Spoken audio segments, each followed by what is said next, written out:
जी आज हम लोग कायद डे को सेलिब्रेट कर रहे थे। आपका नाम क्या है? रुहमा मौजूद है। रुहमा जल्दी से मुझे बताओ कि आप कौन से स्कूल से हो? Army public school. Army public school में की ये बच्ची है, रुहमा नाम है। तो आप कौन सी क्लास में पढ़ती हैं?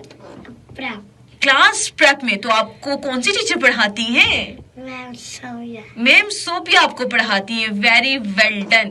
तो मुझे रोमा आप ये बताएंगे कि आपकी फेवरेट टीचर कौन है? हर स्कूल में कोई ना कोई आपका फेवरेट टीचर होता है, फेवरेट स्टूडेंट होता है या फेवरेट फ्रेंड होती है। तो आपकी फेवरेट टीचर कौन सी है?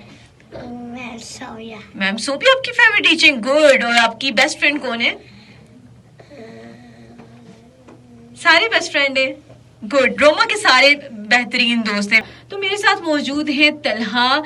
तलहा सईद ने एक बहुत ही प्यारा मिली नगमा तैयार किया। शुक्रिया पाकिस्तान। इनसे सुनते हैं। जी तलहा।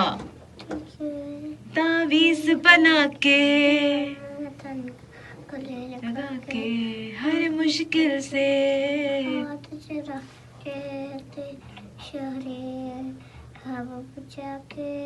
बस इतना कहने आए हैं, शुक्रिया पाकिस्तान पाकिस्तान शुक्रिया, मुस्कुरा पाकिस्तान पाकिस्तान मुस्कुरा।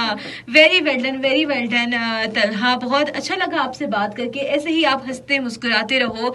इन्हीं बच्चों में हमारा जो है पाकिस्तान का, बल्कि मैं ये कहूँगी कि ये फ्यूचर है। अल्लाह ताला इनको हमेशा तरक्कियों से नवाजे और इन्हीं को बहुत ज़्यादा कामयाब करें। आमीन सुमा आमीन।